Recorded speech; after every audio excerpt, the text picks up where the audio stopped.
I have been playing the Ponziani religiously for the past 3 years, ever since I started playing chess, and today I'm gonna share with you everything I've learned. My name is Lucas and I'm a 2100 rated player, and the Ponziani is by far my favorite opening, and I've probably had more than 1,000 games with it. So the Ponziani is often known as a beginner opening, or for players under 2000 that's not really solid and kind of more relying on tricks and traps. But I completely disagree with that because I have won games against 2200 or higher rated players with the Ponziani, and in almost every position you're either going to be completely solid and completely fine or completely winning. So the Ponziani starts out with e4, e5, knight f3, and knight c6. Probably one of the most common positions in chess that you really have to know how to play. And most players here would either play bishop c4, the Italian, which is just really boring, really symmetrical. I hate it. Bishop b5, which is slightly more dynamic with putting pressure here and stuff, or the Scotch just striking in the center.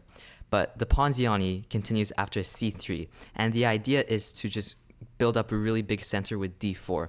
The Ponziani is a really aggressive opening, and you need to rely on every single tempo, every single piece that you have at your disposal, and putting pawns and a lot of pressure onto the center. And this is exactly why you need to know the proper lines to do that without blundering your advantage away. So the most critical lines are d5 and knight f6, but I'm also going to look a little bit at side lines like bishop c5 or d6. The most common here is knight f6, but I'm going to look at the most critical one first, which is d5. This immediately strikes in the center, and the only move here is queen a4. You have to play this move. And now we get into another position where black has a lot of responses, and those responses are knight f6, bishop d7, or take. The most common one is probably going to be taking on e4. And this is already a mistake, the engine says. The most common move here is a mistake, and these are being played by people 2000, 2100, even some masters. So what you're going to do is you're going to take here, exploiting this pin, and black really has to play queen d5, otherwise bishop d7, you just take, and you win this pawn. And there's no need to go any further here. You're just up a pawn, really comfortable. Play queen f3, d4, bishop d3, and castle. Just completely fine. Almost winning, actually. So bishop d7 is not good, and so that's why black has to play queen d5, attacking this knight and putting pressure here. You will take. Now you're immediately damaging the structure. These are doubled isolated pawns, and this is an isolated pawn. These are called pawn islands, really bad for black. And you're going to immediately continue striking with bishop c4, putting pressure here and here. And so black will almost always play queen d6 here. You're going to very simply just castle, get your king to safety, and potentially bring your rook later. And really the only move is knight f6, and then you're going to immediately strike in the center with d4, claiming a lot of space. It's worth noting that if they en passant, this isn't really good for them because you're just going to play something like rook e1, or you can just take because, for example, take, you take here, and this is completely winning in exchange. And like en passant is never a good move here because like black doesn't have any way to defend this, and you open up the e file for your rook. There's no need to worry about that. And then let's say black plays bishop e7, preparing to castle. You're gonna play the move bishop f4. Insane move. Chess.com gives it a brilliancy, and really black is forced to take this because if they don't and just go back or something, you're just completely dominating these positions with your bishops on insanely strong diagonals. You're gonna play moves like rook e1, knight d2, take this pawn back. You have complete control of the center, your pieces are insanely active, and black is just completely dead here. So black is basically forced to take this, and you're going to take on c6 and win the exchange. Let's just say king d8, probably the only good move for black there. You're just going to pick up the exchange, and you're up a pawn, you're up in exchange, bishop a6 is coming. Black doesn't really have much here. Let's go a little bit further because there's some slight counterplay that black might have. So knight g4 is really the only good move for black there, and you have to play g3 to not get mated here. And now black tries again with queen h6. You just simply play h4 and you're completely fine here. Not really much to worry about. You're up in exchange, you're up a pawn, you're going to play bishop a6. Well, okay, if the queen wasn't here, you'd play bishop a6, but really you're completely winning here. Okay, I'd say the second most common move in this position is bishop d7. And what you're going to do here is take, And the only move you're ever gonna face here is knight d4. You're gonna come back, he's gonna take, you're gonna take, and after move like knight f6, you're going to play bishop c4. This move is pretty important, just solidifying your position. This might not look like a great position for your bishop, but you really have to solidify this d5 pawn. And in this position, I'd say the most critical move is e4, putting pressure on your center, but you're just going to calmly slide back to e2. And next move, you're going to castle play d3, break open his center, and be completely fine. And this is really all I need to go because you're up a pawn here. Black doesn't have much compensation for it. You have easy development after like d3, bishop g5, knight d2 or something like that, and your king's going to be safe after castles. And now the engine move in this position, which you're rarely ever going to face, I've only gone against this like a handful of times out of 1,000 games, is f6. Black really needs to know what they're doing if they play this move, but you have to play d3 after this because you have to solidify your center. And now this is a very dynamic position with black having kind of an open king and a weird structure like this, and you have kind of pressure on his queen side and kind of not a clear way to develop. You don't really need to know much theory for this because your ideas for every line are the same. Let's say he plays bishop c5. If he ever plays this, you play b4, immediately punishing it, and he has to go back. And then if he plays something like, instead of bishop c5, like knight e7, you're just going to calmly play bishop e2, you're going to castle. Next move, you're going to play bishop e3, knight d2, and you're going to solidify your center like this. So there's really not much to know here because you're almost never going to get into this position, but you just have to know to play d3, and after that, you're good, honestly. Okay, so that covers this critical d5 move, and I recommend you look at that a little bit more on your own because this is probably the most important move to know, because everything else you have a way to get an advantage. And that brings me to the next critical line, which is knight f6. These two moves are the main lines. I guess this move isn't really the main line, but it's the most common move, and that's why it's important to know this. So you're going to strike in the center, playing your idea of c3, which is to play d4. And here, black again has two moves, only two moves. It's either taking this pawn or taking this pawn. Whichever pawn he takes, you push the other pawn. And if he takes this pawn, you push this pawn. So let's just look at this e takes d4 line first, which is by far most common. So you push e5, and there's really only two moves here, knight g4, knight d5. And knight g4 immediately gives you an advantage because you take to defend this pawn, and after a move like d6, you kick away this knight. Knight h6 is the only move. You take and damage the structure. Again, super bad structure for black.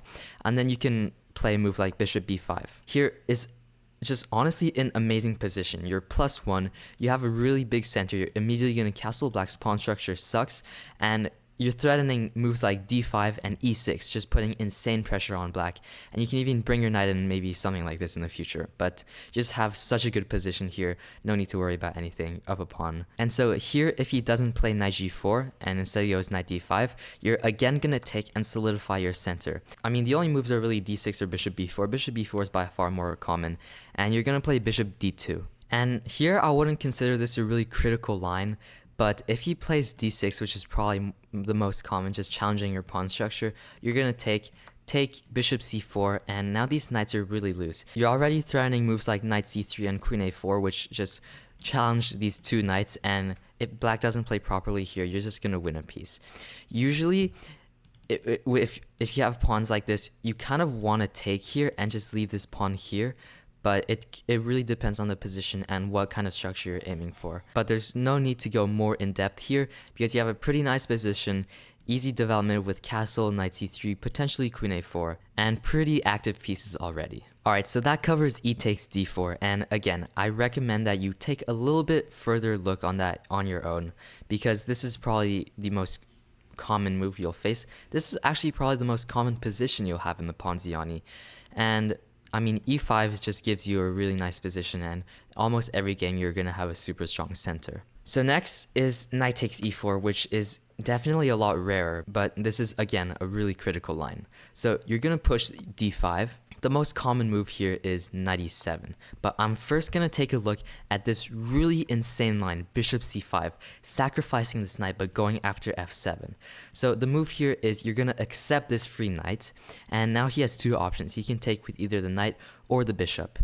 Bishop is best, but if he takes with the knight, you're very simply going to go queen d5 and put more pressure here, put pressure here, put pressure here, everywhere. You're winning here. Black has to hang on to this bishop with either queen e7 or bishop e6. Let's just say bishop e6, and then you're going to move your rook out of danger very simply with rook g1.